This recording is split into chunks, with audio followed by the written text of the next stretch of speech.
identificando cada una de ellas. Así que acá va a ser importante que traigan conocimientos de la teoría y también la literatura. ¿Qué dicen los atlas? ¿Sí? ¿Qué dice el atlas? ¿Qué dice el bacha sobre esto también? ¿Bien? Ojo con las terminologías que utilizan, tratemos de unificar. Generalmente en teoría y en práctica unificamos esos términos. Si lo encuentro de otra forma, no es que no sea válido, pero tratemos de utilizar los términos que ya estamos trabajando acá. En el caso del ovario, como órgano parenquimatoso que es, está envuelto por una cápsula llamada túnica lujínia. Acá hay un detalle interesante a nivel de la cápsula, ya que el ovario lo que tiene por fuera de esta cápsula, que es una cápsula delgada y fibrosa, tiene fibras colágenas, es una cápsula densa, un conjuntivo denso, es que envolviendo o revistiendo, mejor dicho, porque eso es lo más correcto, revistiendo todo el órgano en la parte externa está el epitelio ovárico, que deriva de este mesotelio ovárico. Una característica que tiene este epitelio ovárico de ser un epitelio simple cúbico. ¿Bien? Entonces, a mayor aumento, o sea, al 40X, podemos revisar este detalle. Si partimos al lado si nos vamos a nivel del parénquima, vamos a revisar dos regiones. En la mayoría de especies sucede esto. ¿Qué sucede, profesora? Que en el parénquima ovárico tenemos la corteza ovárica y la médula ovárica. ¿Bien? En la mayoría de especies tiene esta forma de distribución. Corteza, folículos ováricos, médula, la parte vascular. Distinto en los equinos tengo una diferencia donde los folículos ováricos se distribuyen en todo el parénquima del órgano y la parte vascular se centra mucho a nivel cortical. ¿Sí? Es una particularidad que tienen las yeguas. El ovario que vamos a ver, que es un felino, tenemos esta distribución. ¿Qué tenemos que encontrar a nivel de la corteza ovárica? Los folículos ováricos. En este caso, no les voy a pedir que me identifiquen el estadio. Ustedes, si quieren, compárenlo con los estadios que se mencionaron en la teoría y es válido, ¿sí? Pero sí me interesan sus componentes, ¿bien? Uno de los estadios de folículos que quiero que se identifiquen, porque esos son los que están en mayor o menor cantidad de acuerdo a la edad de la hembra, son los folículos primordiales. Es así como empezamos a ver los ovocitos. No nos olvidemos que el ovocito es la célula más grande del organismo. ¿Sí? Es una célula redonda, de núcleo redondo. Tratemos de encontrar alguna de ellas característica para que la podamos reconocer. Pero estos folículos, este tipo de folículos está conformado por el ovocito y unas células planas que lo revisten llamadas células foliculares. ¿Sí? Y así como vas a ver uno, vas a ver varios, uno al lado del otro, que suelen agruparse cerca de la túnica lujínia. Esos son los llamados folículos primordiales. ¿Sí? Eso sí va a ser importante que los revisen y que le demos el nombre como folículo primordial. Profesora, ¿y los otros folículos ováricos? Porque sí hay que darle nombre, folículo ovárico, ¿sí? Conocemos al folículo linfoide, conocemos al folículo tiroideo, pues ahora le diremos folículo ovárico. ¿Qué vamos a reconocer en los demás? Más en especies de ovulación múltiple, como es el caso del ovario que están revisando, ¿no? Entonces, en esos casos son bastante interesantes revisarlos porque podemos ver muchos estadios. Si tenemos suerte, hasta un cuerpo lúteo o un cuerpo albicans, ¿sí? Pero acá nos vamos a centrar mucho en el folículo ovárico. Reconociendo, y fíjense siempre los que tengan ovocitos, no se olviden que el folículo ovárico, como todo folículo, es una estructura esférica. Si hacemos un corte en la bidimensión, vamos a encontrar una parte. ¿Y qué pasa si en ese corte no incluyó el ovocito en el interior? Vamos a ver, obviamente, el folículo sin el ovocito. Revisemos los que tienen ovocito. Reconocer ovocito, ¿no? Citoplasma, núcleo, si en caso lo tiene, pero si no, en la referencia estructural sabemos que está el ovocito ahí. Membrana pelúcida en algunos casos, ¿sí? Es esta membrana delgada, bien acidófila que envuelve el ovocito. Hay que ver también que no todos los estadios lo tienen. Por ejemplo, los primordiales no vas a hablar de membrana pelúcida. Generalmente entre el secundario, terciario, desde el secundario para arriba ya los tiene. Vamos a revisar células de la granulosa cuando hay ya la presencia del licor folicular. ¿Sí? Esas células que quedan en la base del folículo son las llamadas células de la granulosa. Profesor, y cuando vemos folículos ováricos que no tienen licor folicular, esas células no se llaman células de la granulosa, sino se llaman células foliculares. ¿Sí? pasan a llamarse de la granulosa cuando ya hay una actividad ovulatoria. Mejor dicho, cuando se está dando el inicio, después de, en este caso, al proceso de la ovulación. ¿Sí? Este licor folicular está albergado en un espacio llamado antro folicular. ¿Bien? Y van a ver en algunos casos el folículo ovárico, van a ver el ovocito que está rodeado por unas células cúbicas, que son células que forman lo que se conoce como la corona radiada. ¿Bien? Por fuera del folículo, y lo tienen la mayoría de folículos, pero mientras más grandes, o sea, mientras más desarrollados están, mientras más maduros están, mientras más licor folicular tienen, se ven alrededor del folículo ovárico unas células planas que empiezan a formar una gran capa gruesa, que son las células de las tecas, ¿sí? Tienen mucha importancia de reconocerlas porque están muy vinculadas con la formación del cuerpo lúteo después de la ovulación. ¿Sí? Entonces, reconocer los folículos ováricos, reconocer el folículo primordial y las partes de los folículos ováricos va a ser importante. ¿Sí? Por otro lado, en la región medular, si se alejan un poco de la corteza, van a encontrarse una zona donde van a haber muchas arterias, muchas venas, capilares. Estamos en la región medular. El estroma, se van a dar cuenta que el estroma es muy celular, tiene mucha celularidad, está muy vinculado con la maduración de los folículos, ¿sí? Es más, van a haber más células, van a haber más células que conjuntivos, más células que fibras conjuntivas, por ejemplo, de colágeno, etc. Por otro lado, vamos a ver la parte de los órganos membranosos, que tenemos el oviducto y el útero, ¿sí? En estos dos órganos vamos a encontrar solamente 3 capas del órgano membranoso: mucosa, muscular y serosa. No tienen nada más, ¿sí? Como es de costumbre, revisar la mucosa va a ser sumamente importante, ¿sí? Entonces, tratemos de darle tiempo a esa mucosa. Les aconsejo que en el repaso previo al examen, revisen la mucosa de los órganos, ¿sí? No quiere decir que las otras membranas no importen, claro que sí, pero la mucosa te va a dar mucha información de qué órgano estás viendo. No se olviden que el diagnóstico del órgano es extremadamente importante, ¿sí? ¿Qué sucede en la mucosa del oviducto? Está muy vinculado con la función también. No se olviden que a nivel del oviducto, pues, migra el ovocito después de la fecundación. A nivel del oviducto se encuentra con el espermatozoide. A nivel del oviducto termina la capacitación del espermatozoide si ha habido cópula. Y a nivel del oviducto se da la fecundación. ¿Sí? Entonces, la movilización celular es importante, por ende la mucosa se modifica y forma lo que se conoce como las fimbrias. Ustedes van a ver unas proyecciones bien delimitadas de esta mucosa. Y que a su vez, lo que tiene estas fimbrias es que como mucosa que es, tiene un epitelio simple ciliado, ¿sí? Entonces la motilidad, este movimiento, actividad mecánica que tienen los cilios, y eso lo hemos visto desde que hablamos de cilios, es importante ubicarlas acá. Después tendrá una muscular pequeña, una serosa, porque obviamente no es un órgano tan desarrollado como otras membranas, pero la mucosa es importante de reconocer. ¿Bien? En el útero, por otro lado, tengo una terminología propia que va a ser necesario que ustedes lo utilicen, más que todo porque así es como ustedes van a presentarlo para patología y así es como lo van a considerar para la parte de los de los artículos científicos, por ejemplo. ¿Sí? No sé si hay otra silla. Sí, hay. Okay. ¿Sí? Ahí hay una sillita. Ahí sí. O ya está la otra también. Entonces, es importante que hablemos de mucosa, le digamos endometrio, de muscular miometrio y de serosa perimetrio. ¿Sí? Ahora, en el endometrio es donde nosotros vamos a centrarnos en revisar el detalle. Ahora, profesora, en la literatura he visto que la mucosa uterina no se ven igual en todo momento, ¿no?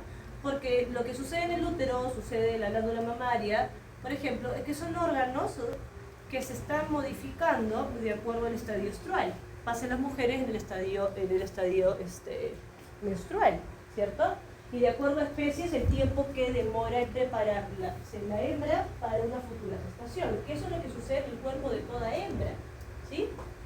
Los órganos reproductivos se preparan para, ¿sí? Entonces el útero no es la diferencia. ¿Qué sucede? Que esa mucosa uterina se va a preparar para la gestación y va a cursar con estos ciclo estrual, ¿sí? Y mientras más glandular se ponga la mucosa o el endometrio, más listo está para poder implantar el ovocito si en caso ha habido fecundación, o que llegue el ovocito y si no hay fecundación, obviamente, ¿qué pasa con esa mucosa uterina? Gran parte de ella se va a reabsorber, ¿sí? Se reabsorbe parte del endometrio, se reabsorbe el ovocito y de ahí se activa nuevamente el ciclo estrual. ¿Qué pasa en las mujeres? Se desprende, ¿cierto? En los animales se reabsorbe.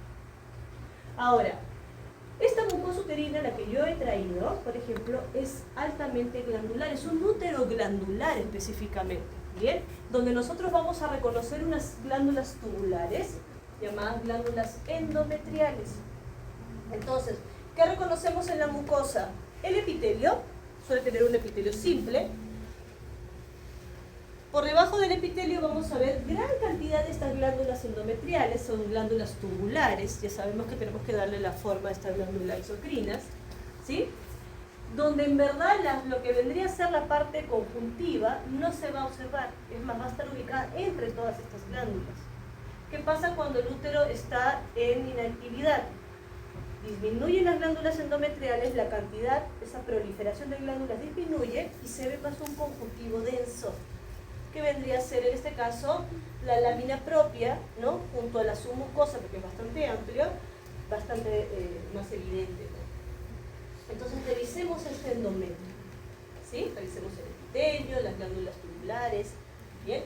Por otro lado tenemos la muscular. En el caso del miometrio, ¿sí? No solamente es decir, ok, tiene músculo, tiene 2 capas de músculo liso, son grandes, pero acá hay un detalle interesante que no debe pasar desapercibido, que entre las 2 capas de músculo, entre las 2 capas del miometrio, van a haber, bien, va a haber la apariencia y la ubicación de arterias, de venas, bien, y no una o dos, tenemos varias, ¿sí?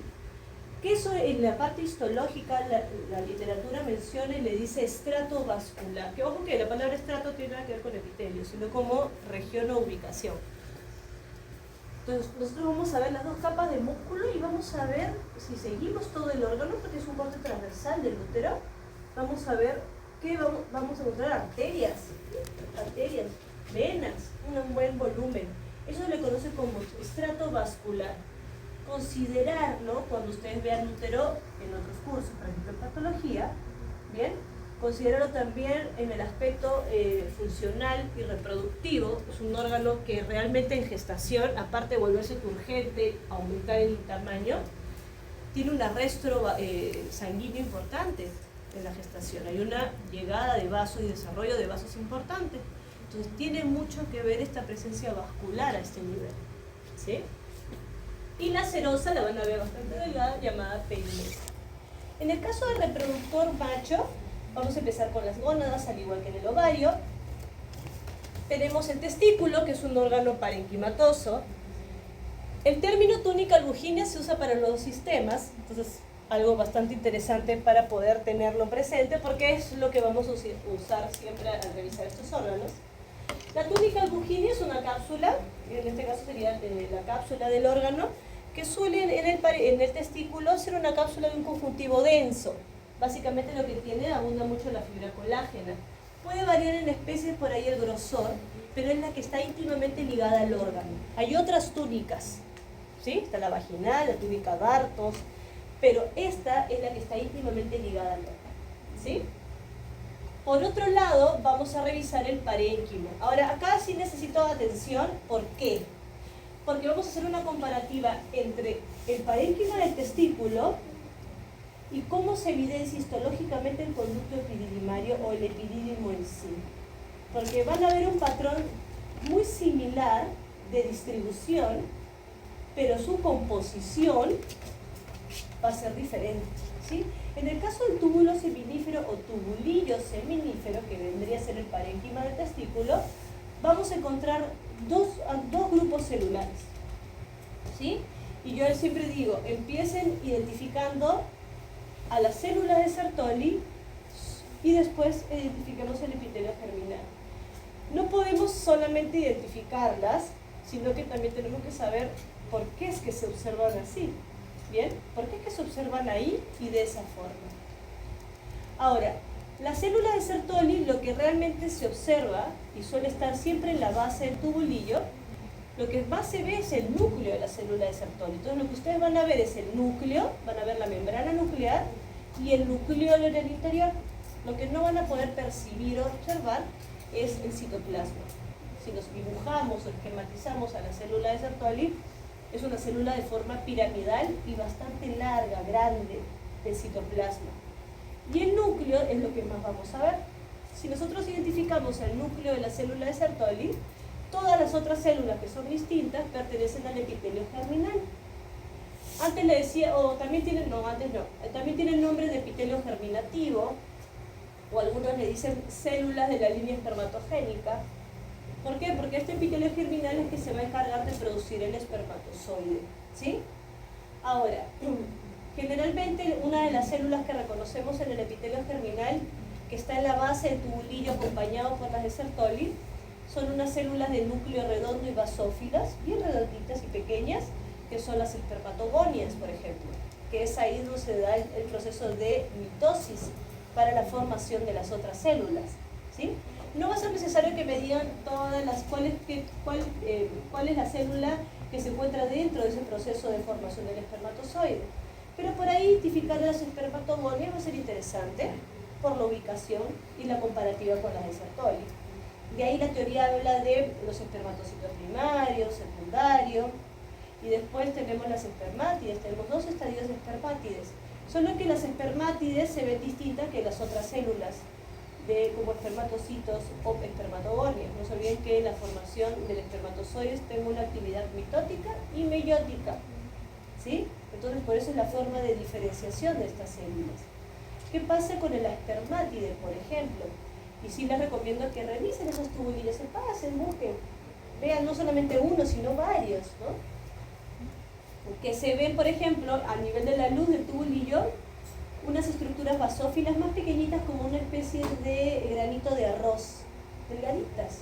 Esas son las cabezas de las espermátides, por ejemplo. Y ustedes van a ver eso y decir, pero esto no parece una célula, ¿no? Porque ya se ha formado el espermátide. Y hay veces donde vamos a ver eso y unas pequeñas estructuras lineales, como unas líneas, que son los flagelos de esas espermátides, ¿sí? Y ya cuando la espermátide se consolida y se desprende de la célula de anclaje, porque gracias a la célula de Sertoli es que se pueden anclar las células del epitelio germinal, ya se forma el espermatozoide. Y el espermatozoide está libre en la luz del tubulillo, o ya se puede ver a nivel del epidídimo, por ejemplo, ¿sí? Pero ya en el segundo estadio de espermátide podemos ver la cabeza de la espermátide y el flagelo, ¿sí? Entonces revisemos este detalle. Yo siempre digo, cuando vemos testículo y ovario, es ese testículo en ese momento. Si fuera un testículo inmaduro, no voy a ver esto, por ejemplo. No hay espermatozonia, podría haber gonocitos. Todavía no han desarrollado ni siquiera espermatogonias, ¿no? Esto sucede mucho cuando le hacen la evaluación a los padrillos, por ejemplo, en centros de producción. ¿Por qué ese macho no preña? Entonces revisan la hembra, la evalúan, hacen un espermatograma y ven que hay un montón de, no sé, de espermatozoides sin flagelo. No se han desarrollado, o no se ve nada, ¿sí? Lo castran, por ejemplo, los padrillos que no funcionan para el reproductor los castran o los pasan a mejor vida. ¿Y qué sucede? Le hacen una necropsia al testículo, tenían testículos inmaduros, no había desarrollado a nivel embrionario, no había ya una división y era un adulto. Entonces puede suceder, ¿sí? Puede suceder. Por eso digo, no, es ese testículo de esa especie en ese momento, ¿sí? Si está en actividad reproductiva, posiblemente encontremos por ahí muchas espermátides con flagelos, un epitelio germinal más desarrollado. Pasa en el ovario, si la hembra es joven, si la hembra está en actividad reproductiva o si la hembra es vieja, también es interesante ver, pero hay más cuerpos albicans en una hembra vieja. No se olvide que el cuerpo albicans es ya digamos, lo que queda del cuerpo lúteo que sea fibrosa y te queda como una pequeña cicatriz en el ovario. Entonces, no es que este ovario que veas lo voy a ver siempre. No, y ahí viene lo curioso, ¿no? Por otro lado, vamos a ver el estroma. El estroma en el testículo suele ser un estroma laxo, está compuesto por un conjuntivo laxo. Solo que suelen utilizar el nombre de intersticio, ¿sí? Si lo encuentran como intersticio, es nada más que el estroma, ¿sí? Porque es ahí donde se encuentran las conocidas células intersticiales, o también llamadas células de Leydig, ¿sí? De Leydig. Estas células, por ejemplo, son las que se encargan de secretar testosterona, ¿sí? Son células endocrinas específicamente. Lo interesante de la célula de Leydig son dos cosas: ubicarlas, sabemos dónde están, o sea, no voy a encontrar células de Leydig y estoy viendo tubulillos, nunca las voy a encontrar, estroma, y aparte que son células piramidales y que tienen múltiples vacuolas en el citoplasma. Ese es un detalle interesante de analizar, y justo el corte de testículos se ve muy bonito, ¿sí? Revisen ese detalle. Las vacuolas citoplasmáticas de la célula de Leydig son importantes de reconocer. Por otro lado, nos vamos al epidídimo. Profesor, ¿y por qué he hecho esta comparativa con el epidídimo? ¿Sí? El epidídimo realmente es un conducto, ¿sí? El epidídimo es un conducto. Este conducto, que ya ni siquiera pasa a ser un órgano membranoso, es un conducto enrollado. Imagínense un gran resorte que se coloca en una porción lateral del testículo, ¿sí? A veces hasta lo envuelve parte de la túnica albugínea que envuelve al testículo de por sí. Entonces, si yo a ese resorte lo corto, me va a quedar un montón de estructuras tubulares. Lo mismo que pasaba con la glándula sudorípara. ¿Veíamos una glándula? No, veíamos varias, pero era de la misma glándula. ¿Bien? Pasa lo mismo en el epidídimo. Entonces yo voy a ver un montón de conductos que realmente pertenecen a uno solo. Ese conducto se llama conducto epididimario. No me estén poniendo conducto ependimario, me están metiendo la médula ósea en el testículo. No se pasa. O viceversa. Me lleva el epidídimo a la médula ósea, perdón, no, a la médula espinal. Pero el conducto ependimario, créanme, confunde. Cuidado con los términos, ¿sí? Este conducto epididimario, como su nombre lo indica, no nos olvidemos de este detalle. Si ustedes leen conducto, ¿qué esperarían encontrar? Siempre. Siempre que vean conducto, yo lo digo, esto es un conducto. ¿Qué tiene que tener? ¿Qué tiene que tener? Un epitelio, pero no cualquier epitelio, es un epitelio de cubierta, ¿sí? Este epitelio germinal, ojo con eso, esto no es un epitelio de cubierta. Le dicen epitelio germinal porque en la formación del espermatozoides se da de manera escalonada, las células se anclan de manera escalonada, asimilando una especie de estratos, por eso le dicen epitelio, porque también tiene parte del término de desarrollo. No es un epitelio de cubierta, pero acá sí. Profesora, me acuerdo cuando vimos riñón y vimos un montón de conductos también, le dijimos túbulos en ese caso. Pero eran conductos, todos tenían, la mayoría, un epitelio simple-cúbico. Claro, tenían distintas funciones, pero era un conducto. Vimos conductos en glándulas exocrinas, intercalar, interlobulillar, estriado, son conductos que tenían un epitelio de revestimiento. El conducto epididimario no es la excepción, solo que el epitelio que lo reviste es un epitelio pseudoestratificado cilíndrico con esteliocilios, que son cilios más largos de lo que nosotros hemos visto anteriormente, por ejemplo, en la mucosa traqueal, ¿sí? No se olviden que a este nivel, por ejemplo, se da la maduración del espermatozoide, adquiere motilidad flagelar, se reabsorbe el líquido testicular que viene del testículo y con el volumen de espermatozoides. Entonces, el movimiento de este volumen de espermatozoides es favorecido por estos cilios. ¿Bien? Entonces, tengámoslo presente cuando queramos diferenciarlos. Conducto epididimario versus tubulillos. Hagan esa práctica el día de hoy y refuérzalo en casa. Por otro lado, algo interesante es que el conducto epididimario está envuelto por un músculo liso que le permite contraerse para poder movilizar todo este volumen. ¿Qué sucede en el tubulillo seminífero? Y también se menciona mucho en las glándulas exocrinas, que revistiendo todo el tubulillo o las glándulas tienen unas células llamadas mioepiteliales o mioides, que le permiten dar esa ligera contracción. Eso es lo que vamos a encontrar a nivel del tubulillo, por ejemplo, por fuera de la base del tubulillo. Acá sí tenemos un músculo liso, ¿sí? Y después ustedes van a ver estas porciones del conducto epididymario, van a ver varios, y van a ver un conjuntivo laxo, que parece un intersticio, pero no lo es, porque realmente se le conoce como serosa. No se olviden que ese conducto por fuera, como estructura tubular que es, está envuelto por un conjuntivo. Si uno lo corta, igual sigues viéndolo como una serosa, ¿sí? Entonces ese conjuntivo laxo se le conoce como serosa, ¿sí? El conducto deferente, otro órgano membranoso a nivel de reproductor macho, también tiene solamente 3 capas: muscular, mucosa, muscular y serosa. Acá todavía se mantienen los cilios que se veían a nivel del epidídimo, pero ya son cilios pequeños, ¿sí? Así que revisemos este epitelio a nivel de la mucosa.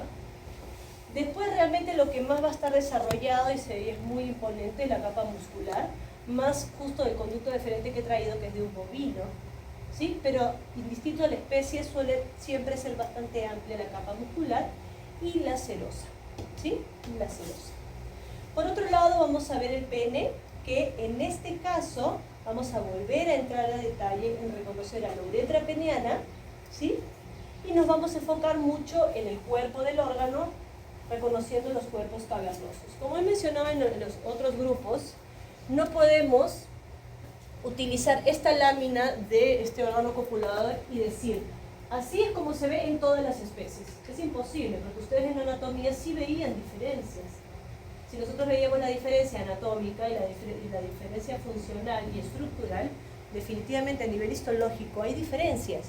Por ejemplo, si nos vamos al bovino o al porcino, son penes de tipo fibroelásticos. Entonces, si bien podemos encontrar cuerpos cavernosos, porque la mayoría tiene, pero tenemos, se suma, por ejemplo, parte muscular, se suma, por ejemplo, parte cartilaginosa, por ejemplo, cartílago fibroso se puede encontrar a ese nivel. Bien, entonces estos detalles va a depender mucho de la especie. Si nos vamos, por ejemplo, a los caninos, uno de los ejemplos tenemos en los penis, ¿sí? De acuerdo a la porción del pene. Entonces, en este caso, estaríamos más viendo un pene de equino, ¿sí? Si queremos entrar en el contexto, por más que no es la especie, pero de equino. ¿Por qué? Porque es más vascular. El pene de equino es más vascular, por eso le dicen pene cavernoso. Y es más, porque acá, si yo he querido centrarme más en los cuerpos cavernosos, pues esto es un buen ejemplo. ¿Bien? Ahora, por eso siempre digo, si te tocó en patología revisar el órgano copulador, fíjate el órgano de esa especie. No utilices una histología de medicina humana porque vas a tardar. Ahora, en este caso, primero siempre identificamos la uretra. Nosotros al órgano hacemos un corte transversal e identificamos la uretra. Tenemos la porción de la uretra peniana identificando la mucosa, ¿sí? ¿Cómo es la mucosa de la uretra peniana? Fíjense en ese epitelio. No se olviden que mientras más lejos de la vejiga estemos, ya no es un urotelio, ¿sí? Fíjense, lo más probable es que sea un epitelio estratificado cúbico. Ya no hay células paraguas, por ejemplo, que veíamos mucho a nivel del urotelio. Y alrededor de ella, en la lámina propia de su mucosa, eso lo veíamos en el urinario, vamos a encontrar unas vénulas muy dilatadas, que en este caso tienen la curiosidad que tienen muchos eritrocitos, ¿no? Es como si estuvieran con muchos eritrocitos en la luz. Estos son los cuerpos esponjosos, ¿sí? Los cuerpos esponjosos son los propios de la uretra, ¿sí? De la uretra. ¿Qué sucede ya en el cuerpo del órgano? ¿Sí? Por fuera de los cuerpos esponjosos se van a depositar estos de acá, ¿sí? ¿Y qué son los cuerpos cavernosos? Creo que en el bachelor me comentaron como espacios, ¿sí? ¿Qué son los cuerpos cavernosos? También son vénulas, ¿sí? Acérquense, ustedes van a ver una luz irregular en menor aumento, hay que acercarse a ver el detalle, también son vénulas, ¿sí? Porque si se llenan de sangre, tiene que ser un vaso sanguíneo. En el proceso de erección se llena de sangre, tiene que ser un vaso sanguíneo. Pero son más grandes, son un poco más grandes, se encuentran en mayor cantidad y están todo alrededor del cuerpo. En verdad, forman todo el cuerpo del órgano. ¿Sí? Entonces vamos a ver una gran cantidad de estos cuerpos cavernosos. Eso pertenece al pene de por sí. Y por fuera de los cuerpos cavernosos, vamos a ver, ya igual seguimos en el órgano, vamos a ver como un conjuntivo denso que vendría a ser la túnica albuginia. Esto, por ejemplo, se menciona en todas las especies. ¿Sí? Todas tienen túnica albuginia alrededor de estos cuerpos cavernosos o del cuerpo del pene de por sí. ¿Bien? Por fuera del pene van a encontrar una especie de epitelio estratificado. Eso pertenece al prepucio, por si acaso.